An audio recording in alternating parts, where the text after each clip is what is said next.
Bismillahirrahmanirrahim. Assalamualaikum warahmatullahi wabarakatuh. Di sini kami kelompok 7 akan mempresentasikan hasil diskusi kami tentang perang antara KSA dan pemerintahan Utsmaniyah. Dan kami kelompok 7 beranggotakan saya Yovan Khori Akila, 2 Hesti Novitasari, 3 Fitri Nurnitasari, 4 Tika Putri Rahayu, dan yang kelima ada Mbak Dwi Prasetyawati. Sebab-sebab munculnya peperangan. Wafatnya Abdul Aziz pada tahun 1803 Masehi, pemerintahan dilanjutkan oleh anaknya yang bernama Sa'ud. Ketika Sa'ud memimpin, ia berhasil melakukan perluasan wilayah kekuasaan hingga ke perbatasan Lahza dan Baghdad. Pada tahun 1806 Masehi, ia berhasil menguasai wilayah Haramain, sehingga hal ini membuat tatanan kekuasaan pemimpin Utsmani Sultan Selim III menjadi goyah. Ketika Sultan Mahmud II naik tahta, ia memerintahkan Gubernur Mesir Muhammad Ali Pasha untuk menyelesaikan permasalahan di Hijaz. Muhammad Ali Pasha pun mengirimkan pasukan yang dipimpin oleh anaknya yaitu Tosun Pasha pada tahun 1811 Masehi dan menterinya yaitu Ahmad Pasha pada tahun 1812 Masehi ke wilayah Hijaz. Pasukan tersebut berhasil menguasai Hijaz dan mengusir semua anggota dan pasukan Sa'ud dari wilayah tersebut. Jadi sebab munculnya peperangan ini yakni Khalifah Utsmani memerintahkan Mesir untuk merebut kota Mekah dan Madinah, yang pada akhirnya peperangan ini dimenangkan oleh Khalifah Utsmaniyah.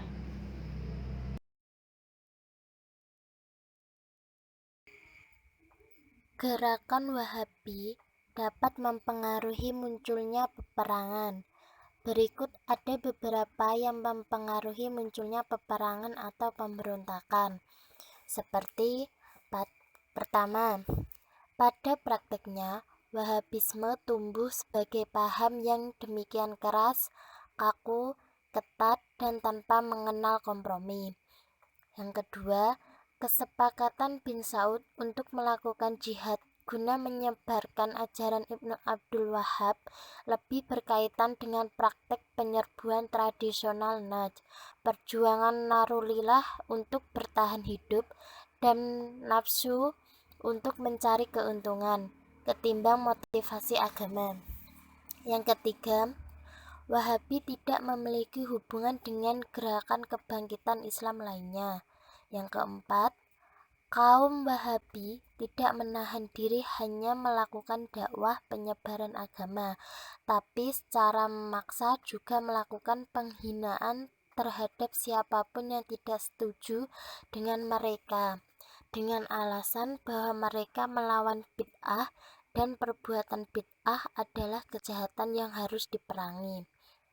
Yang kelima, ulama kaum Wahabi menganggap pendapat mereka sendiri benar dan tidak mungkin salah, sementara mereka menganggap pendapat orang lain salah dan tidak mungkin benar.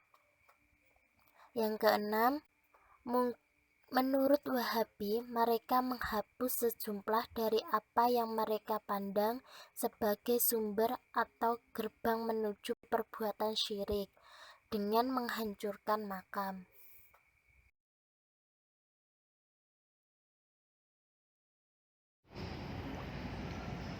Langkah-langkah yang dilakukan oleh Kekhalifahan Utsmani.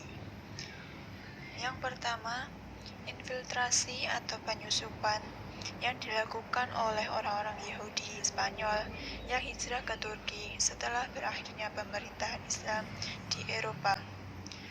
Selama mereka di Turki, mereka melakukan tipu daya dengan cara berpenampilan Islami dalam berbagai aktivitas, serta mereka ikut berperan aktif di bidang perekonomian, pendidikan, dan pemerintahan.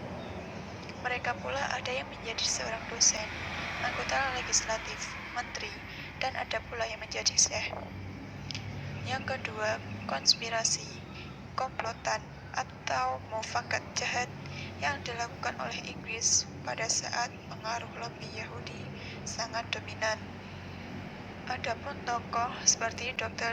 James Weissman dan Milner yang berusaha meyakinkan pemerintah Inggris bahwa posisi mereka akan semakin kuat jika Palestina berada di bawah dominasi Yahudi dengan memanfaatkan tumbuhnya nasionalisme Arab di bawah pimpinan Sharif Hussein. Dan Inggris ikut berupaya melibatkan mereka dalam menghadapi Turki.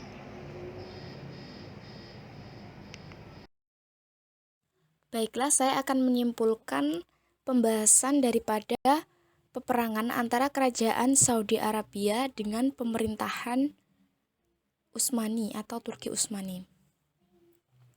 Dinasti Saud berasal dari sosok yang bernama Saud Muhammad ibnu Mukrim. Mereka berasal dari daerah Duriyah atau Dariyah di kawasan Teluk Arab. Kemudian kiprah Saud ini dilanjutkan anaknya yang bernama Muhammad ibnu Saud. Di saat yang bersamaan muncullah tokoh yang bernama Syekh Muhammad ibnu Abdul Wahhab. Nah, yang kemudian pemikiran yang dicetuskan oleh Muhammad Abdul Wahhab ini pada awalnya tujuannya itu untuk memperbaiki kedudukan umat Islam. Dan gerakan ini bukan timbul sebagai reaksi terhadap suasana politik yang terdapat di kekhalifahan Turki Utsmani. Nah, oleh dinasti Saud, pemikiran Wahhab menjadi penyokong dan sumber inspirasi. Yang kemudian, estafet kepemimpinan dilanjutkan oleh Abdul Aziz ibnu Muhammad ibnu Saud. Abdul Aziz ini merupakan putra daripada Saud Muhammad ibnu Mukrim.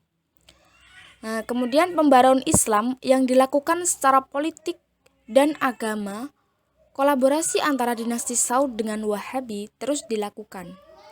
Sifat gerakan revolusioner tersebut tidak disukai oleh Khalifahan Turki Utsmani pada akhirnya. Apalagi gerakan ini telah menduduki kota Mekah dan juga kota Madinah. Akhirnya, Kekhalifahan Turki Utsmani memerintahkan kerajaan Mesir untuk merebut dua kota suci Mekah dan juga Madinah. Akhirnya Muhammad Ali Pasha atau Sultan Mesir berhasil merebut kembali kota Madinah pada tahun 1812 Masehi dan kemudian juga Jeddah dan Madinah. Abdullah ibnu Saud yang saat itu menjadi penerus dinasti Saudi, dia menyerah dan mengakui kekuasaan Khalifahan Turki Utsmani. Akan tetapi, Abdullah ibnu Saud sendiri secara rahasia dan diam-diam memulai kembali aksi militernya. Namun gerakan militer yang dilakukan Abdullah ibnu Saud ini diketahui oleh Ibrahim Pasha, putra dari Ali Pasha. Kemudian Ibrahim Pasha pun bertindak untuk menghentikan aksinya Abdullah ibnu Saud ini. Hingga akhirnya dinasti Saud kemudian diserang dan para pemimpinnya termasuk Abdullah ibnu Saud dikirim ke Istanbul, Turki. Kemudian dihukum pancung di tanah lapang di depan Masjid Raya Sofia.